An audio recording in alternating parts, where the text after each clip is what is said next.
Hi అండి, మనం బొబ్బట్లు అయితే చేసుకోబోతున్నాము. పెసరపప్పు 3/4 కప్పు, అలాగనే 1 కప్పు చిన్న కప్పుతోటి కొబ్బరి తీసుకున్నాను. 3/4 కప్పు బెల్లం అయితే తీసుకున్నాను. అంటే 200 గ్రాములు బెల్లము, 200 గ్రాములు పెసరపప్పు.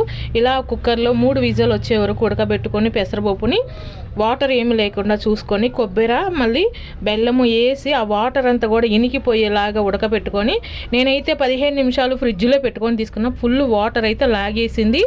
యాలక్కాయలు వేసాను 3. అలాగనే గోధుమ పిండి అయితే నేను ఇక్కడ యూజ్ చేస్తున్నాను. ఎక్కడ కూడా మైదా లేదండి.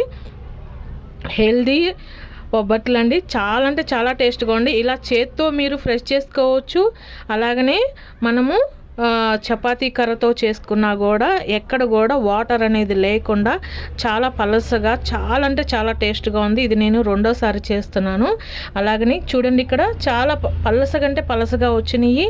చాలా నీట్గా ఉంది. నేను కవర్ కూడా యూజ్ చేయలేదు, గోధుమ పిండి కూడా యూజ్ చేయలేదు, ఆయిల్తోనే చేశాను ఇక్కడ.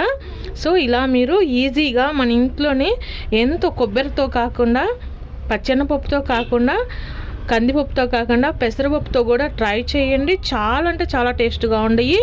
ఇవి 7 అయితే చేశాను.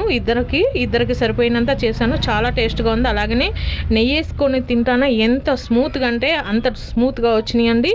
అలాగనే ట్రై చేయండి, లైక్ చేయండి ఫ్రెండ్స్. మన ఛానల్ ఫస్ట్ టైం చూస్తుంటే సబ్స్క్రైబ్ చేసుకోండి. Thank you.